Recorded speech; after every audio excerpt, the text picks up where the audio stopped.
Hello and welcome financial E learners. हमारा topic चल रहा था टाइम मैनेजमेंट को लेकर। चलिए आगे बढ़ते हैं।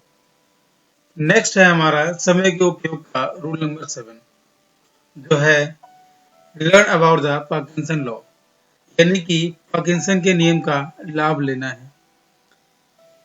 बुरी खबर यह है कि समय उड़ता है, अच्छी खबर यह है कि आप इसके पायलट हैं। समय के सर्वश्रेष्ठ उपयोग के लिए पार्किंसन के नियम को जानना बहुत आवश्यक है। पार्किंसन का नियम है, काम उतना ही फैल जाता है जितना इसके लिए समय होता है। इसका अर्थ यह है कि हमारे पास जितना काम होता है, हमारा समय भी उसी के अनुरूप फैलता है, सिकुड़ता है। यानी अगर हम कम समय में ज्यादा काम करने की योजना बनाएंगे तो समय फैल जाएगा और वह सारे काम उसी अवधि में हो जाएंगे। दूसरी ओर अगर हम उतने ही कम समय में कम काम करने की योजना बनाएंगे तो समय सिकुड़ जाएगा और उतनी ही अवधि में हम कम काम कर पाएंगे। इसीलिए समय के सर्वश्रेष्ठ उपयोग का 7वां सिद्धांत है, पार्किंसन के नियम का लाभ लें। लक्ष्य जितना बड़ा होगा, उपलब्धि भी उतनी बड़ी होगी।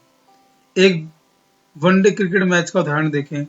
जब दूसरी टीम पहली टीम द्वारा निर्धारित लक्ष्य का पीछा करती है तो इस बात से फर्क नहीं पड़ता कि उसके सामने 50 ओवर में जीत के लिए 225 रन का लक्ष्य है या 275 रन का।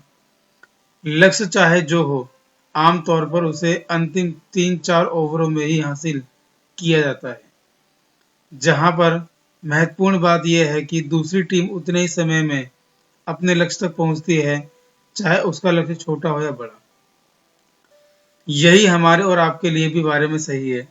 जो व्यक्ति बड़े लक्ष्य बनाता है वह अपने सीमित समय का सर्वश्रेष्ठ उपयोग करने में सफल हो जाता है, जबकि छोटे लक्ष्य बनाने वाला अपने समय का सीमित उपयोग ही कर पाता है। इसका एक और एग्जाम्पल देखो। जब हम सैर सपाटा करने या लंबी छुट्टी मनाने जाते हैं तो उसके कुछ दिन पहले हम अपने घर के और ऑफिस के काम ताबड़तोड़ तरीके से निपटाने में जुट जाते हैं। उस सप्ताह में हम सामान्य से दुगना या तिगुना काम कर लेते हैं। हम फटाफट काम करते हैं और कम समय में ज्यादा काम करते हैं, क्योंकि हमें निश्चित समय सीमा में काम निपटाकर छुट्टियां मनाने जाना है। हमारे पास समय कम होता है और काम ज्यादा, लेकिन चूंकि हमारे सामने स्पष्ट लक्ष्य होता है इसलिए हम उसे हासिल कर लेते हैं और यह पार्किंसन के नियम की वजह से संभव हो पाता है।